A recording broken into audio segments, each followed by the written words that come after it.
Hi,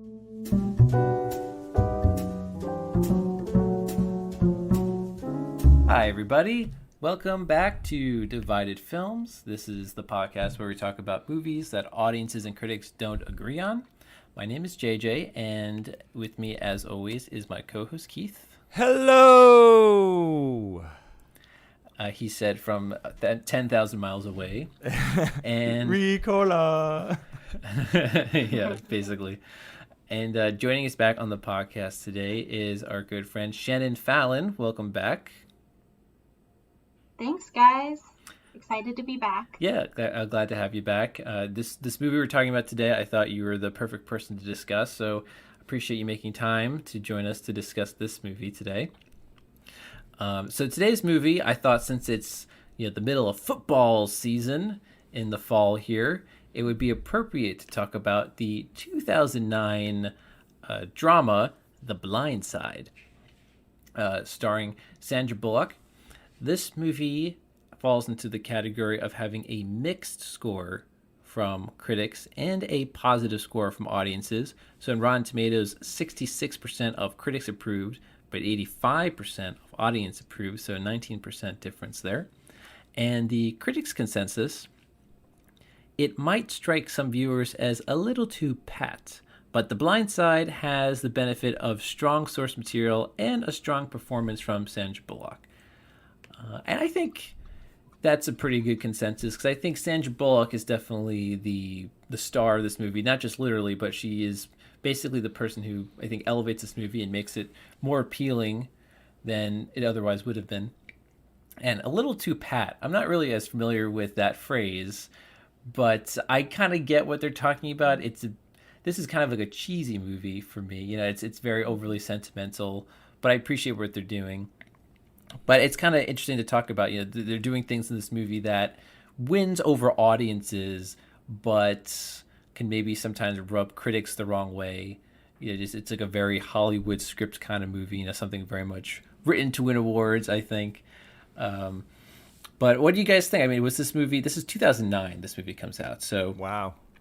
It's been quite some time. 12 years this movie has been around for. So what do you think? Was this movie around when you first saw it, and what was your initial thoughts and your thoughts now on this movie? Start with Shannon. Well, I also had the question of what does a little too pat mean, but it also resonated. So I feel you there, JJ. I remember seeing this movie when it first came out. I think you thought I was appropriate to be on for this movie because I love college football. Exactly. By chance, I happen to be wearing my Florida Gators shirt today. Wasn't even planned. And I think also appropriately, I've lived in the South a considerable amount of time. So this movie, watching it again, both after I lived in South Carolina for a while, also kind of hit home differently. But I enjoyed it at the time, definitely. I think for exactly what it was supposed to be, a feel-good movie.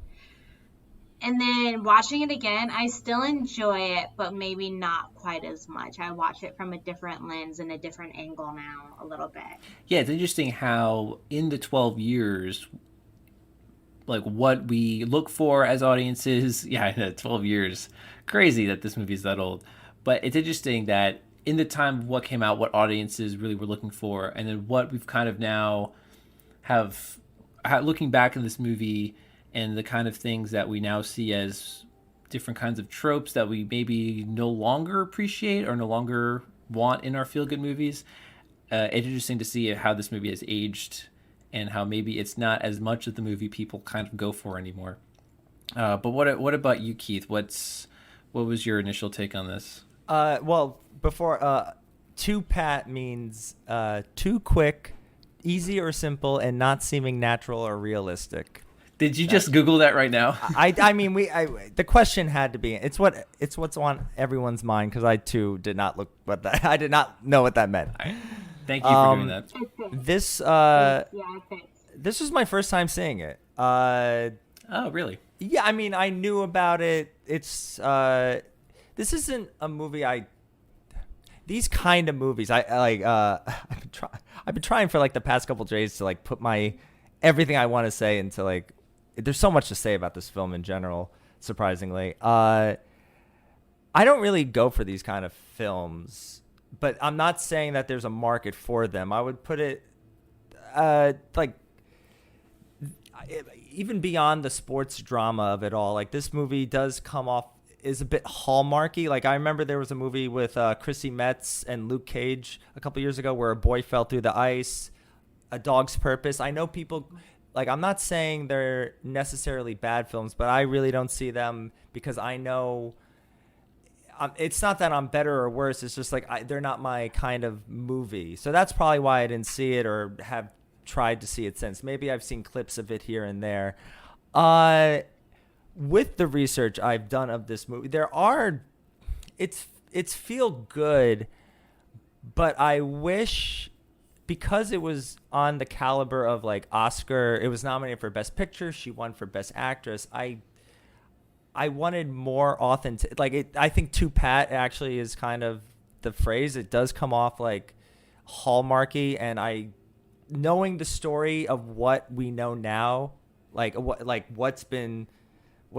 wish they went for a more authentic story, and I think that's kind of what we're saying. I agree. I think there was more potential here to tackle some of the issues at hand in this real life story to keep in mind, right? What you want to do with that. There are some real issues that they kind of address, but again, kind of overlook in terms of, economic disparity, where this kid is coming from, and the kind of, fish out of water element, where he's come from, where he is now, and how his background has been such a struggle for this Michael Orr character. I mean, I'm going to say character, even though they're real life people, but for it's based on how they're portrayed in the movie. It's not him though. He even said one of the elements, and we can get into like historical accuracy of this movie and movies in general. Because I went through a journey with that, but he's even said that's not him. He had to write his own book to disprove this movie. Right, which is I looked that up too, and I put it on my reading list. Mm-hmm. Yeah, it's unfortunate. It's very much what you'd expect a Hollywood reinterpretation of a real life story to be like. They kind of take real life people and fit them into more familiar archetypes. And so for this Michael Orr character, they kind of portray him, for most of the movie as like a very quiet, almost passive character. It almost seems like a lot of things are happening to him, or he's not really someone who has any say in how his life is going. It's much more other people making decisions on his behalf. And what we learn in real life is that he actually did have more agency over attending the school, being part of the football team, and which school he wanted to go to. So it is kind of a strange choice that they would almost dilute his agency and even his personality in this role. I'm just curious why that decision was made to almost make him seem like he's just this quiet kid who's just going along for a ride that he has no say in. Yeah, no offense to I thought the actor did what he did very well. I think if they Michael Orr says I wasn't. Hey, he's like, I don't think people see me now as dumb. Like they see him as this character from the movie, but he was more, extroverted. He was more like, he did study hard to do football, but he was more I'm trying to find the right word, snapbacky. Like it was the relationship with the Tuohys was a bit, they didn't always get along, and I wish we saw that. That would have been like something. Mm-hmm. Right. Yeah, go ahead, Shannon. I want to raise a thought that kept coming to me, which is this was based on source material written by Michael Lewis, right? He's a white man. I imagine you guys might know this. The producers, the director, the writer of the movies, I don't think they were that was a black man or part of the black community. So I kept thinking, well, this is a black story being told by white people. For white people. 4 white. That's a yeah. And I think that's probably why in 2009, for context, I was just finishing college. From a white middle class household, and it landed differently. Yes. For me then, which is probably why I liked it better then. It was easier to digest then. Since then, I've worked in low income schools and like large African American communities. And I work for a nonprofit that focuses on education and education equality. So I've just had a different perspective, and now all I kept thinking was, I want to read Michael Orr's book, and I want to see this movie made from his perspective. I agree, more of his voice, and again, told with more agency from his part. Because even the idea that when they started playing him in high school football, the movie suggests that he had no idea how to play football. That is not the case at all. He was a student of the game since he was a kid. He did have a passion for it. He wasn't just like thrust into it.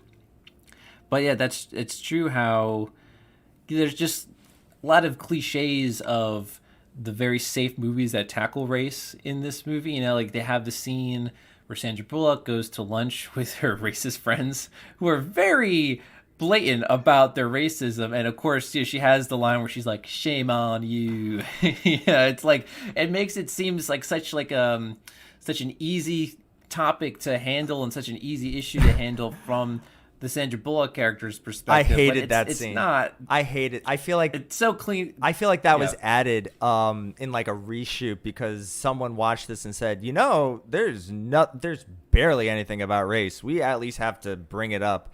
And 2 points. I'm like 90% agree with you, Shannon. Just in that I didn't read the book by Michael Lewis. Michael Lewis also wrote Moneyball, and from what I understand, The Blind Side is like the first half of it is really just the history of football, the history of The Blind Side, and then it's this interesting story. And I don't really want to take away from this story from Michael Orr and the Tuohys. I actually think it's a beautiful story that was, I don't even want to say Disney-fied, that was hallmarked eyes, cookie cuttered, I wish Michael Orr was more of a consultant, and even I'm not saying a white person can't tell a black story. I think Steven Spielberg did an amazing job doing Color Purple, and there are other examples that I can't think of, and maybe that's also something in and of itself. But I think maybe, no disrespect to John Lee Hancock, I don't think I wish this was in someone else's hands. Yep. Well, I mean, it seems like the kind of movie that's made to win awards. Yeah. In a way. Make money, win awards. It's very Hollywood eyes. Yes. Yeah, Hallmark eyes, however you want to say it. It's definitely got the Hollywood take on a real life story. Even from like a dialogue perspective, the Sandra Bullock is constantly got these smarky lines, which, maybe Leanne Tui is really like that in real life. But the whole movie, she's saying things like, Coach, I told you could thank me later. Well, now it's later. She's just talking like that the whole movie, which gets a little tiring for me, a little tedious. Like, how could someone be so witty 24/7? That's such a Hollywood way to depict dialogue. And again, it's a real life story, so I don't really care for that kind of hokey dialogue if you're going to tell a true story.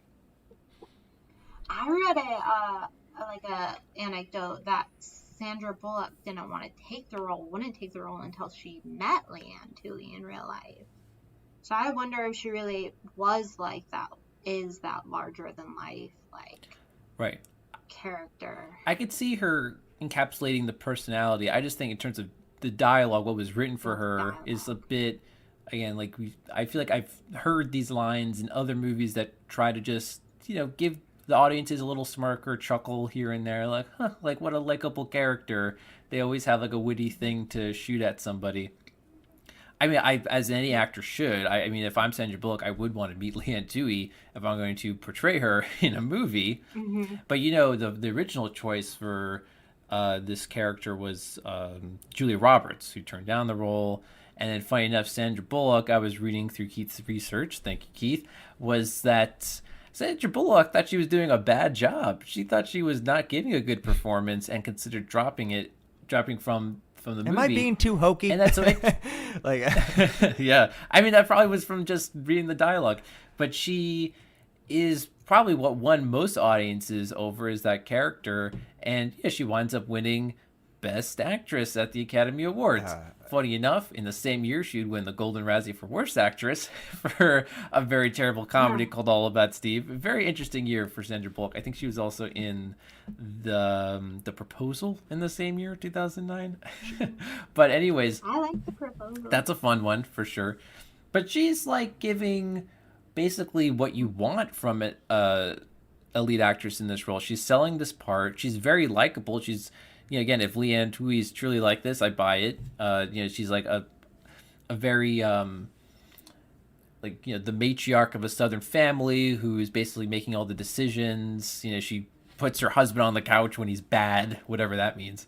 You know, she's making the decisions. oh, you should come for Sandra Bullock, and I think a large part of this movie's box office success. I think Sandra Bullock has earned her title as a movie star. She is Absolutely. I think you should come for Sandra Bullock, but leave for Michael Orr. It's real Michael It's Orr. weird that he kind of feels like a supporting character in his own life story. That's how I felt. Well, that comes again from the fact that it seems like she's making all the decisions for him, and it's not even until the end of the movie that she even says, like, "Well, what do you want, Michael? What school do you want to go to? We didn't ask you."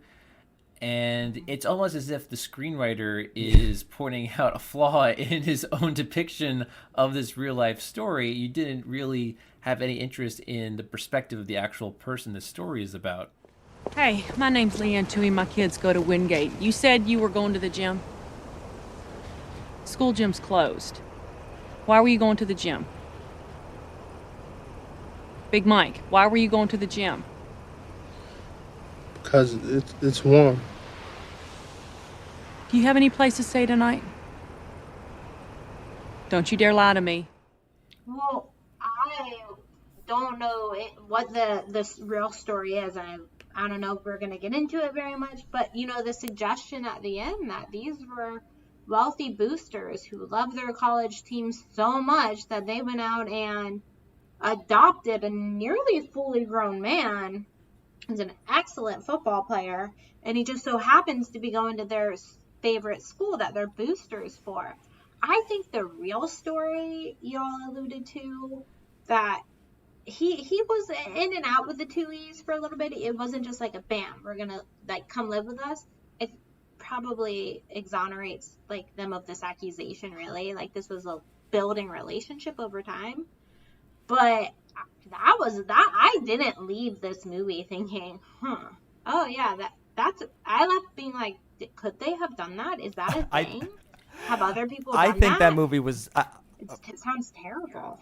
I think that was I think they forgot to add a conflict at the end, like a main conflict, and it's just like, Oh, right. once again, there's conflict in Everything's going so well for there's them. conflict in the characters in the real story that I think they should have used, but it's just it's kind of like the movie Sully, where it's just like, oh, we have to actually add like a whole other movie, or even like an ending antagonist climax bad guy. I think that whole college thing was more like amplified than it should have been on screen. Well, even they do that thing where the movie begins with the interrogation just to go back to it at the end, which, like, why even start the movie with that scene and go, like, 2 years earlier? Let's find out how we got there. I pointed this out in previous films. I do not care for it. This movie didn't need that. And then flashback, how did we get to this scene that is at the end? Like, it's a movie. It's going to end up somewhere, I assume. Hopefully. You don't have to start us off with the ending. But even what the NCAA is accusing them of is, oh, you took in this impoverished young man for the sole purpose, the main motivation was to groom him for football and have him go to the school you donate to help their football program, which is like insane. But at the same time, would that be such a bad thing? Because they wound up taking in a poor young boy and giving him a warm home. So, like, she even says, too, like, the last thing we want is a bunch of families taking in poor young men just to groom them for their favorite college school. I'm like, what's so wrong with that? Oh, last thing you want is to take in poor children and give them a warm home? Like, God forbid that happens. Well, as a college football fan, who's been at a school that hates hates the NCAA's like way of enforcing rules, they're a joke amongst like college sports fans in general, and they do silly investigations all the time, and it's trying to exert power in an environment where they're consistently losing more and more of it. Right, because I mean, if anything, it's all about the athletes, right? And I'm aware that there are very strict rules that these NCAA athletes have to abide by, and they don't have a lot of power within their own college careers. I think there's just paranoia within the NCAA of like bribery and any sort of corrupt behavior about like where these players go to school and any sort of kickbacks or what have you. But at the end of the day, like, no one really cares about that kind of stuff. This happened like they're there in, to like, support the last 10 minutes of the movie, though. It's just like, oh wow, like it's very rushed. Yeah, it's like, oh crap, we need a climax. I agree. It's very rushed. Yeah, because like things just happen to just go so well. It's just things go so peachy. With they take him in, he adjusts very quickly. His grades start going up. He gets good at football really quickly. After one game of football, he starts getting recruiters showing up at their house. Right. All of them. Right? Which again, like I understand that these coaches will go. I assume they do. Shannon, maybe you could like clarify, but okay, like these coaches go to high profile potential recruits to try to win them over to come to their school, which like I feel like that is a little unethical. Like we'll make deals with you, we'll let you like, you know what I mean? The SJ factor was interesting.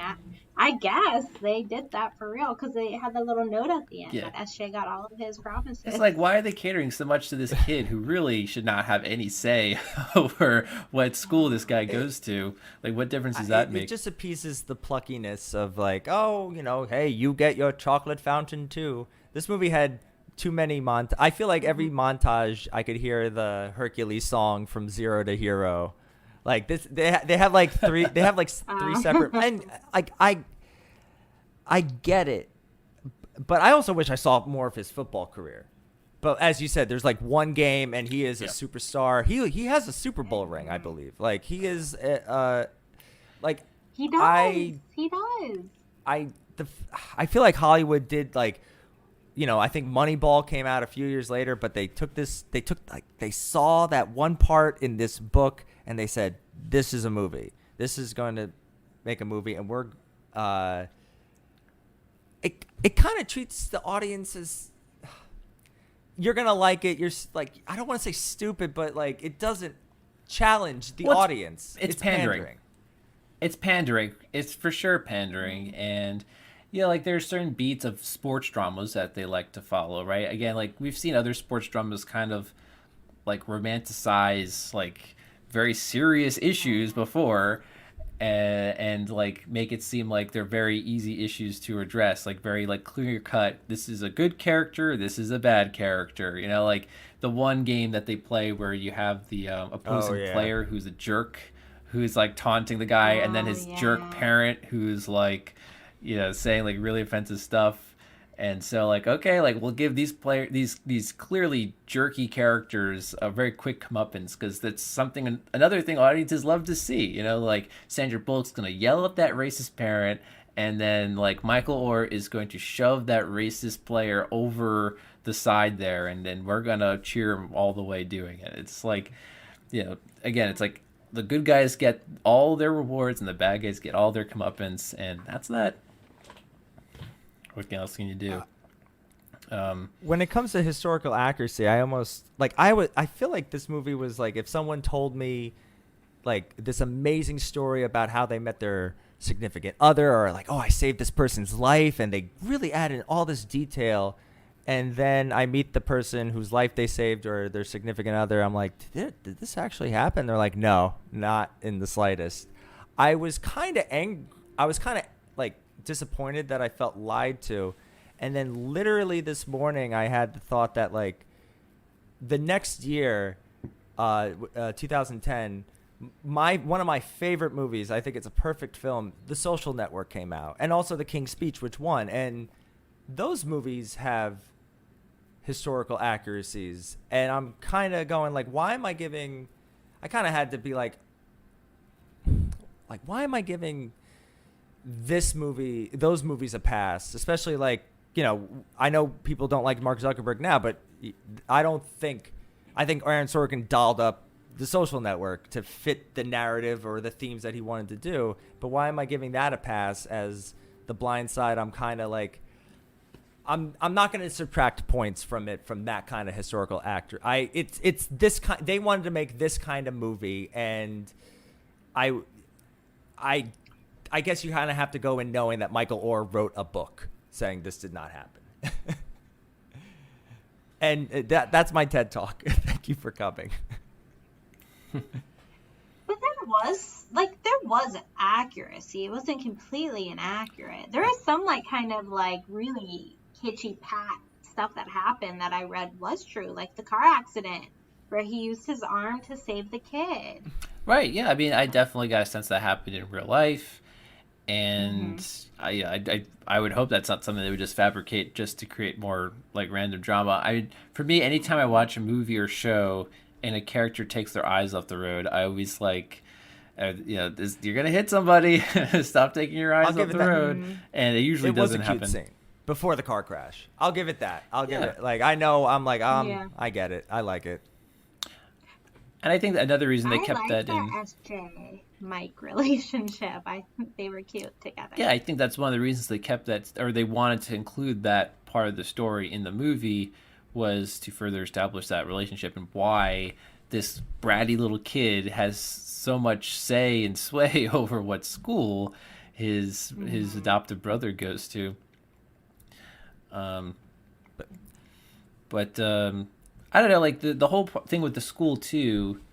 Like I appreciate that this is a guy who had an inconsistent education growing up, which is why his GPA was so low. And they kind of touched on that a little bit. But again, you have these very jerky teachers who are so quick to dismiss him. And it's another thing where like the one good teacher is going to stand up to the bad teachers. Like, you're not giving him a chance. You know, like that's another thing you usually see in a lot of movies. Like one good person stand up to like a group of bad people who have like the wrong idea. Well, again, in actuality, the movie kind of portrayed as if, oh, he's just not a bright kid. But in actuality, again, it was the inconsistent education, which they focus a little more on that. Because that's another serious issue they could have really addressed, is how in a lot of impoverished areas, education is really lacking. And it is so hard for a lot of kids in these areas to get a substantial education. And he was certainly a victim to that. But no, they don't really address that at all. It's kind of like unclear whether it's him or whether it's his history with other schools that is causing him to have such a bad GPA. I mean, not even to like get into like the trauma, like how that impacts how kids do in school, like the trauma he's gone through, which they don't particularly acknowledge that, hey, a kid whose mother is pulled out for being of his home for being a drug addict and arrested is not going to be focused in school the next day. No. I mean, they flash back to that incident a few times, but they don't really bring it up or address it. Or even like there's the scene where they go to the restaurant and he sees his brother, and they don't bring that up again. You maybe see the brother again when he graduates high school, but it's like, oh, you have a brother? Like, what's his story? Like, what? Like, how did he get there? Like, are you going to continue a relationship? Are you going to try to have a relationship with your brother? We'll never know. At least not from this movie. It all comes from a very simplified point of view, and it all comes to me. It's from like Sandra Bullock's reaction to it all. that's what the focus is. Like Sandra Bullock, in a way, is like our vessel into learning about this kid's life. And so when she learns that, yeah, he never had a bed, and she has like this reaction to it, and I thought that was like a good moment. Like she is, she takes for granted that, of course everyone has a bed, and he didn't, and so she has this reaction to it, and that could be a compelling moment. But again, the issue is that it's all about what her reactions are to his life of struggle, and not really about what his perspective is on his own life. And that's another thing coming from the pandering part of it. You hear about it, but you don't see too much about it, and you don't really dive too much into it. It's just kind of like, well, no, his life is good now, so let's focus on that. Michael, do you remember when we first met and we went to that horrible part of town to buy you those dreadful clothes? And I was a little bit scared, and you told me not to worry about it because you had my back. Do you remember that? Yes, ma'am. And if anyone tried to get to me, you would have stopped them, right? And when you and SJ were in that car wreck, what did you do to the airbag? Stopped it? You stopped it. You stopped it. This team is your family, Michael. You have to protect them from those guys, okay? From a football perspective, though, I kind of got a kick out of seeing all these SEC schools, right? Like you see the scene where they all come to the football game, and they're all I don't know, like Shannon, you might know more about this, but are they that aggressive about just one particular player that they would try to recruit? I'd imagine, yeah, I do. I follow like recruiting, and it's its own business. It's so important. Yeah, so they definitely do home visits. They aggressively recruit, and that's like coaches get fired for being bad recruiters. Like assistant coaches get fired when they don't like pull their weight recruiting. And it's now in the age of like texting, it's like, no, constant, like, hey man, how was your weekend? Hey man, I caught like the summary of your game last night. Like, great job. Like, it's like they are trying to be like in their lives. So yeah, what you saw, I think, was probably, maybe you never had all like 12 SEC coaches on the sideline of a high school practice, but I think the intensity was accurate. That's so interesting that they would, form personal relationships with the recruits in order to better their chances, right? Like if you have like a real friendship with the player, then he'll be more inclined to want to play under you and go to your school. That's so crazy. Like I would think that, a coach has to focus so much on just coaching the team and building the team. You would think someone else would be responsible for recruitment, but he has to be part of that process as well. That's a good point. You're going to see position coaches doing the constant touches. But the head coach comes in. They definitely do. Because they have like they actually got Nick Saban, the actual coach, Nick Saban, to be in this movie. That I find that kind of interesting that they got like the real guys. Yeah, that was fun. These guys do get the highest pay of any state employee if they're the state university, and if they're like if you're the coach of, I guess these are mostly private universities, but like what was a state university there? Like if you're the coach of like Georgia State or something, you're the highest paid employee of the state, right? Like of the state, you should be working for that money. A coach in Washington State's coach just got fired because he was a public state employee and he wouldn't get vaccinated. But he was the highest paid state employee in that state, I think. Yeah. Okay, wow, that's so interesting. Like these private schools probably, it's like a lot easier to get away with that kind of thing. Did they give you your own Kathy Bates? The colleges they just give you your own. I like that. That actually was an element. I mean, Kathy Bates, I think, elevates a majority of even the bad films that she pops up in. But I like, I think that the woman popped up at the end in pictures. I like that character. I'm just making. I am not as football savvy as these two. I'm along for the ride, folks. Well, yeah, I usually pay more close attention to professional football, but I am aware that, like, in these areas, like in the South... Oh, yeah, they love it. I know that. College football is a much bigger deal than professional football. I mean, I didn't even really realize until I looked up the geography that Memphis is like right there on the border of Mississippi, and so that would explain why this family has a more connection to Ole Miss than to the Tennessee Yeah. college. Um, but yeah, I mean, Hmm. I can understand like if you live in like Mississippi or Alabama, there are no professional sports teams, so you would root for the college team more as if it was a professional Hmm. team. It's like a really devout culture there. Force that I mean, we went to Keith and I. We went to Rutgers, and there is a Oh football yeah. culture there, but I'm sure it pales in comparison to these Yeah, SEC we don't. conference schools that just I live mean, and breathe football. some people are really into It's it. their church. Saturday church, Yeah. Sunday church.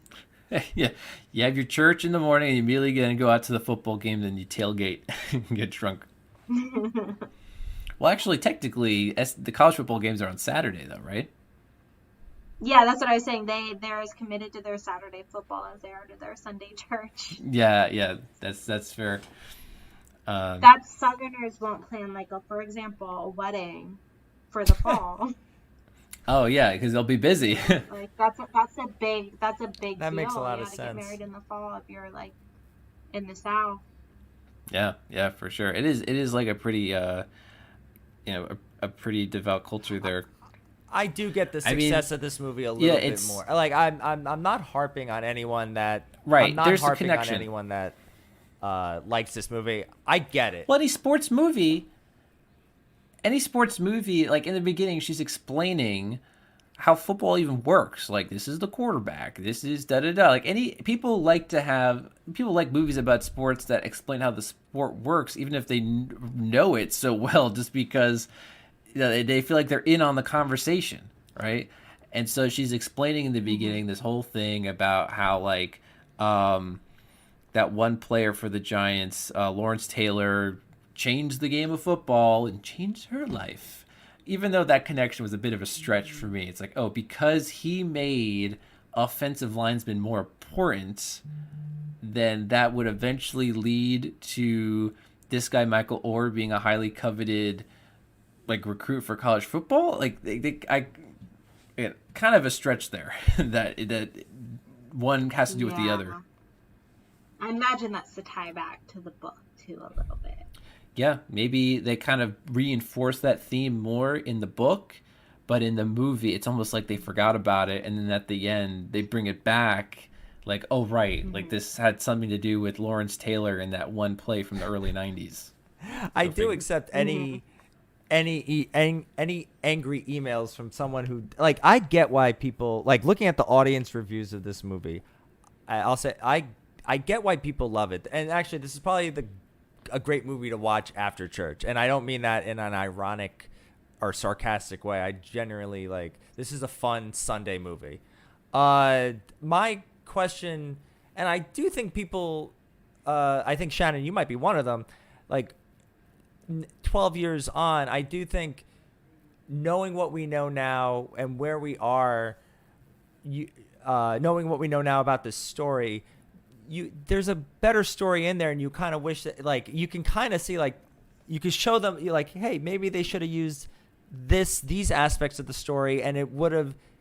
It's not changing the themes or the structure.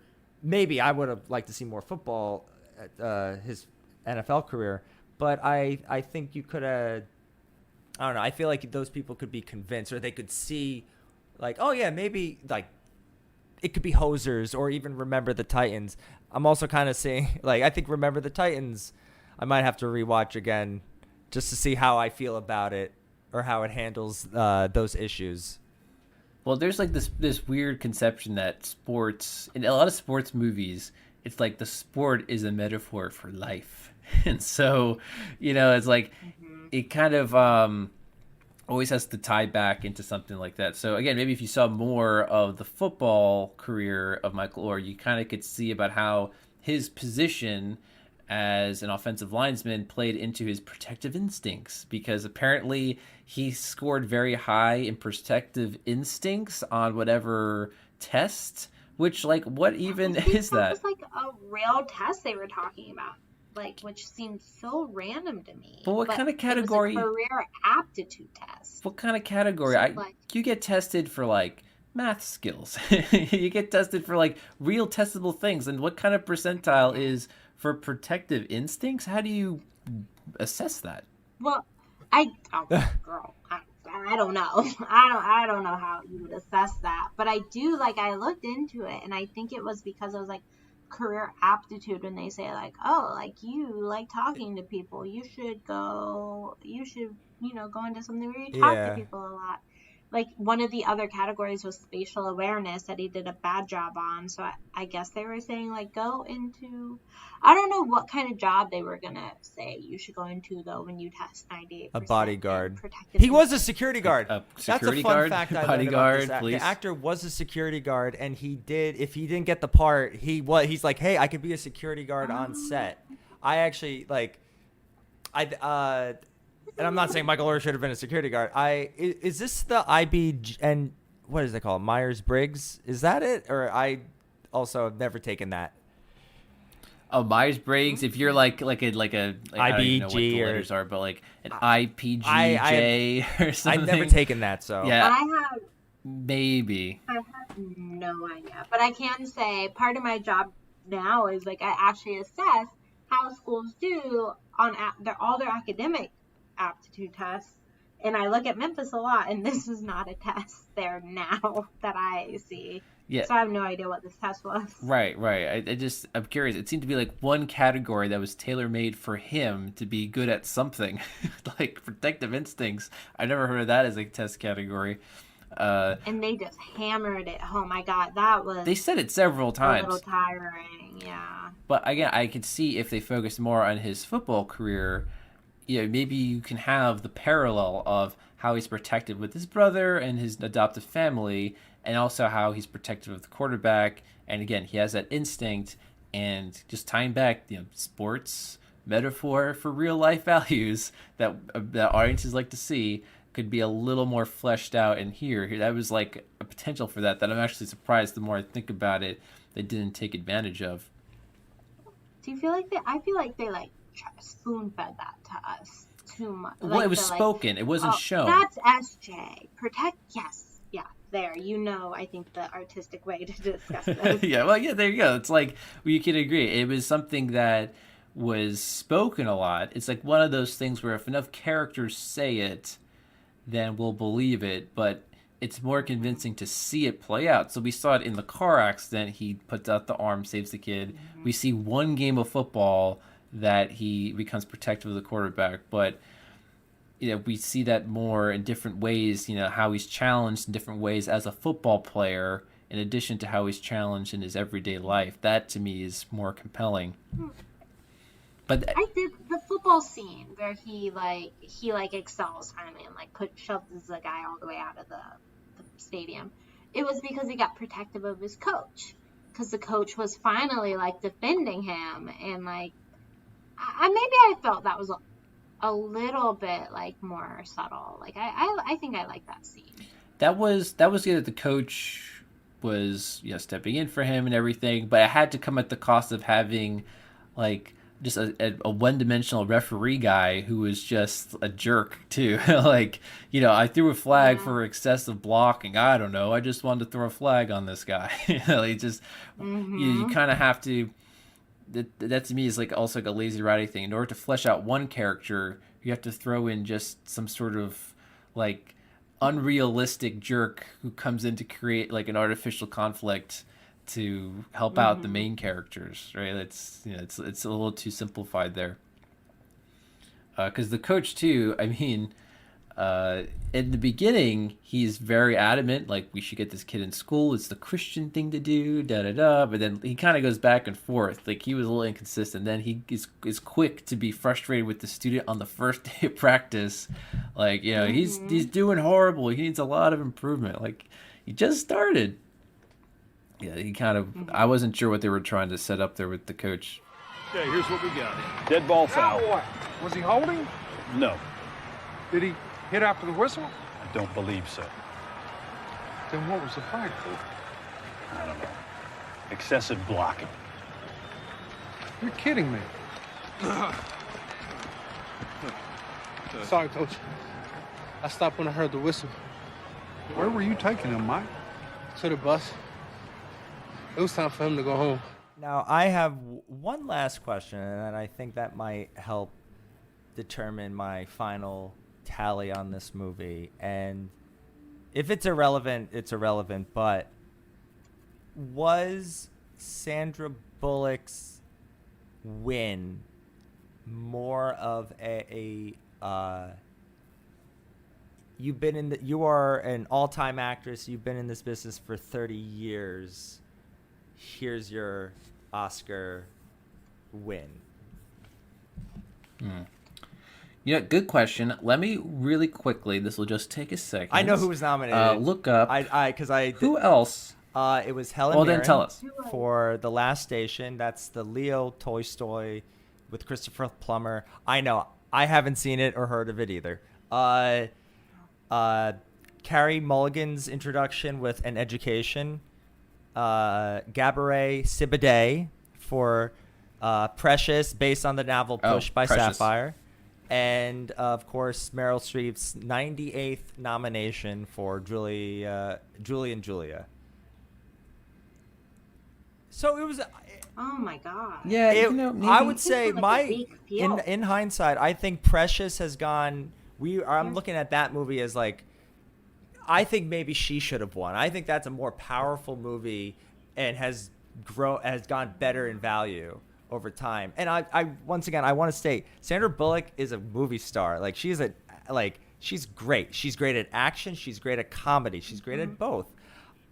I think this is her first time, aside from Gravity, which is a different experience.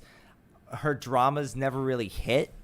And this is her first drama that has really hit with audiences. So they really, the Hollywood award machine really amped this up as this is Sandra Bullock's movie. Well, yeah, you could say maybe she's like an MVP in the sense that she's like in football, for example, in the NFL, the MVP is not just for like every team gets an MVP. It's like who's the most valuable player of any team, right? And Sandra Bullock is like the MVP of any movie. Like she does the most to elevate a movie that she is in. And so it's kind of like she gets the award just for how valuable of a part she plays, more so than any other actor in their respective films. I could maybe see that being the mindset there. Because again, she sells this movie. She is the movie, basically, which again, it's unfortunate because it should be Michael Orr's movie. It's not Sandra Bullock, even though she is a great actress and she's very likable. Everyone likes to see her in anything she does. Is there a moment in the film where you said, like, and this is all subjective, where you say like, oh, that's acting, that's an Academy, that's an Oscar moment, and I did not really have that. I'm not saying that Julia Roberts could have done it better or the same. I think Sandra Bullock was very good in the movie. I just didn't like. I know the moments that they wanted me to say that, but I'm just going like. Yeah, I agree with you. Like, I think Sandra Bullock deserves an Oscar. Yes. But I said, like, it was a weak field. I think, like, hearing, like, The Blind Side and Julia, like, those movies, I'm like, those are not Oscar material. Like, so I do think it was kind of, well, obviously you're just going to nominate Meryl Streep. Hello, another rock star who just deserves the Oscar. She just gets her like, they just give it to it. Nomination. Yeah. To me, like, this is the kind of movie that's made to please the Academy. It's the kind of movie the Academy goes for because it has all those familiar beats, like the charming dialogue, a rags to riches story. It's addressing race, but in a very simplified way that's not going to make anyone challenge their own values. It's a very clear cut, like, yes, racism is bad, and when someone's being a jerk, you say, shame on you, and we all feel better about ourselves. Like, that is the kind of thing that we've seen impress the Academy over the years. So I can see that. Even though it didn't win Best Film, whatever, like, it did get, like, Best Actress. It gets something. It gets one of the major awards. So there you have it. As opposed to, say, like, Precious, which is a very difficult movie to watch in terms of how like powerful the struggle is and realistic. This is like the other side of the spectrum there. Yeah. It's very glossed over. We used to in our earlier seasons compare some movies to food, right? And I have one for this movie. Yeah. So like get this. For example, we compared Armageddon, the Michael Bay film Armageddon, to junk food, right? There's no nutritional value, but you watch it, you kind of it's like a guilty pleasure. I would compare The Blind Side to the Cheesecake Factory. Just hear me out. It's Okay. like it's like comfort food, but it's masking itself as something more fancy or prestigious. It's definitely got a higher price tag. And you go and you feel like you're getting something more nutritional or something more worthwhile than you actually are. But in fact, it's just masked by really nice lighting. And so you're really getting something that, it's comforting, but it's not really as nutritious as you're trying to convince yourself it is. So that's why this is like the Cheesecake Factory of There movies. goes our Cheesecake Factory sponsorship, JJ. If that makes any sense. You know what I mean? I agree with you. Yeah, it's masquerading as something a little bit more than what it actually is substance-wise. Right. And we've seen those kind of movies over the years, right? Like most recently and more notably or controversially, like The Green Book, right? That's another one. It wins Best Film.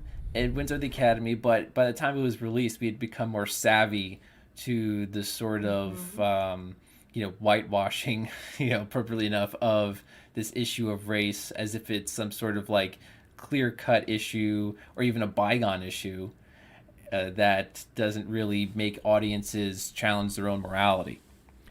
So, hopefully we don't. By now, as audiences, we're demanding more honest movies. That if you are going to tackle these issues, do it more so authentically, and that's why like this movie comes out in 2009. So maybe it hasn't aged as well. We don't really want these kind of movies anymore. Green Book 2019, right, or 2018, and by then 2018, we didn't really want that kind of tone for that kind of subject matter anymore. The one, and God, I feel like I have to give away like a film credit or something for even saying this, but I feel like the people that do like this film would say that I get that, but I don't think every film needs to be. I still like Green Book. It doesn't rate high on my scale. I don't know if it deserved the Best Picture or not, but I remember watching it. I think I watched it on Christmas with family, and I kind of enjoyed it.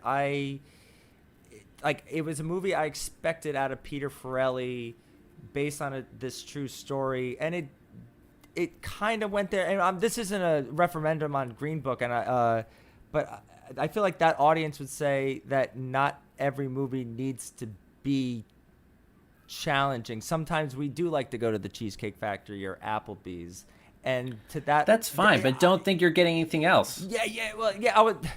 Well, my response to Blindside is, I can make you a better version of Cheesecake Factory at home. And that's what and maybe you do get some amazing meals at Cheesecake Factory. And this is sponsored to you by Cheesecake Factory, but I don't have a sophisticated but I would say for this the Blind Side I would say for the Blind Side special that this restaurant serves, I can make you a better version of it at home, or someone else can definitely say that. That's how I feel about The Blind Side. Green Book we'll tackle another day. Yeah. Can I throw in like a different Sure. perspective? Yeah. Living in the South is kind of like a liberal 2015 to 2019. And this is again, I ate it up just like Cheesecake Factory cheesecake. When it first came out, like I don't think we need to pander to white middle class. I don't want us doing it anymore. It gives them the wrong idea. So it's not us that we need to worry about liking this movie to a degree. It's some people see this and say, we're so great. Oh my God, look, they changed one young, unfortunate man's life as opposed to recognizing some hugely systemic issues that this movie like glossed over. Exactly. So, Yeah, That's fair. and Yeah. again, we're more privy. some people, we can eat Cheesecake Factory because we know it's not quality. It's like the Exactly. people who think Cheesecake Factory is the top that should not be eating Right. it. We need to open their eyes. I totally agree. It's like we're more privy to these things, or at least more movie audiences are privy to these things nowadays.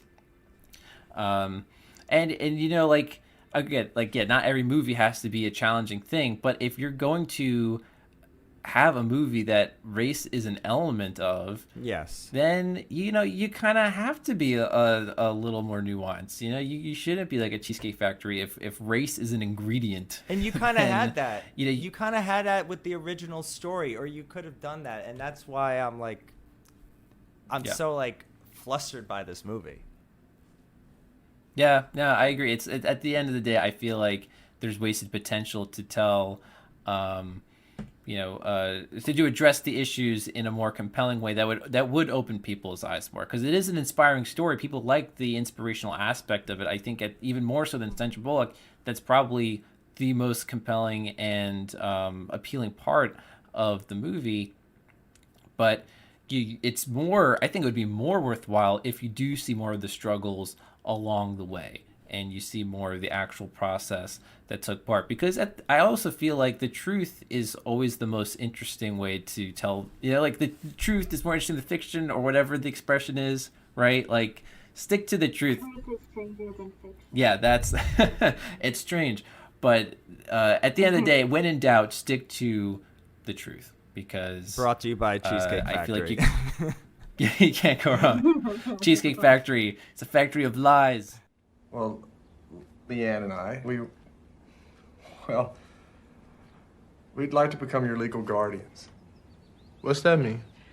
What it means is that we want to know if you would like to become part of this family.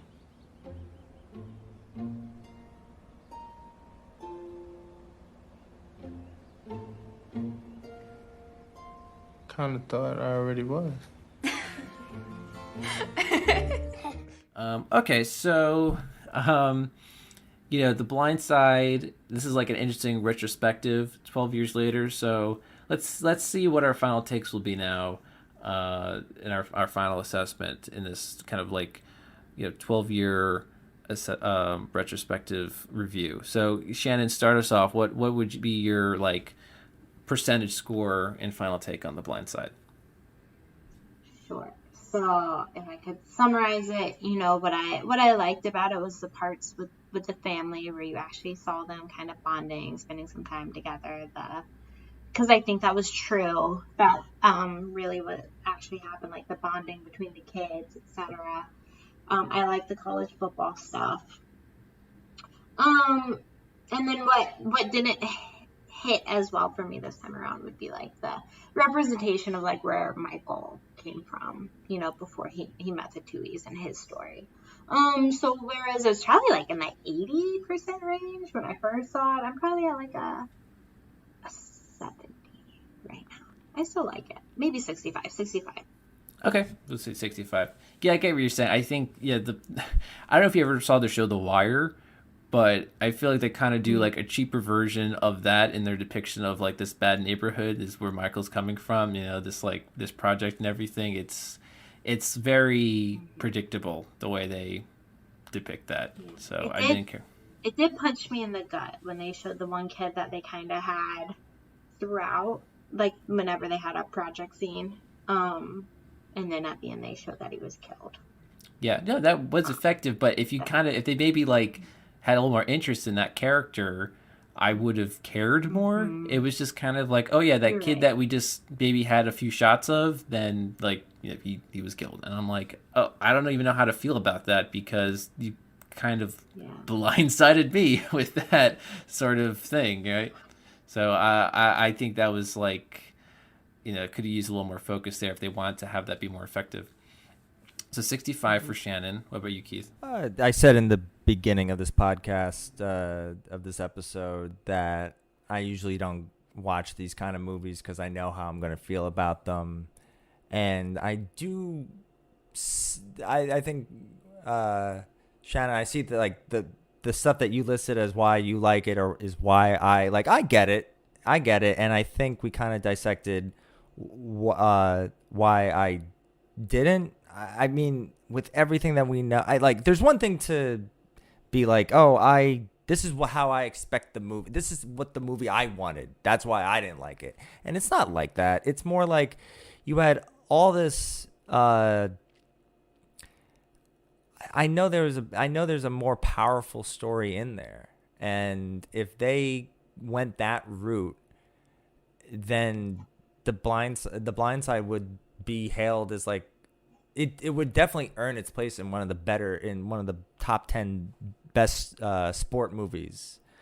And while I get why people like it, I don't really care to see it again. Really, 52. Okay. Yeah, I Well think. said, Keith. Yeah, for sure. I think it's like watchable to a fault, right? It's like in a way that seems more manufactured, which is crazy because it's based on a true story. And this movie also falls into, I think even for the time was a criticism, is the white savior trope. And yes, this is based on a true story, but I think you could have made that less of an issue if the focus was more on Michael, his perspective, and more about him as opposed to Sandra Bullock calling all the shots, having all the agency. And again, regardless of, maybe that, I don't know how much of that is true or not, but it's his story, and if he was more the focus, that wouldn't have been as much of a problem.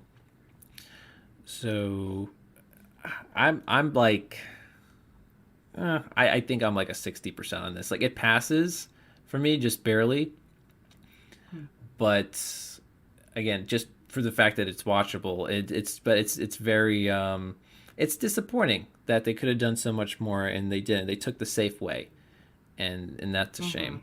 So what's our average score I there, have Keith? yet to disagree with our final tallies. 59. And I actually think it's so right. It's so right. It's funny. I think we've had 59s for a couple other movies, and it's like the best score you can be and still be a rotten. Of all the rotten scores, this is the highest score you can get. So Exactly what you'd expect from like divided films, right? Yeah. Like, She said the title. She said the title. Talk about a divided film. So You planned this. I was a plan. You told me to give Stand my up, score. take a bow.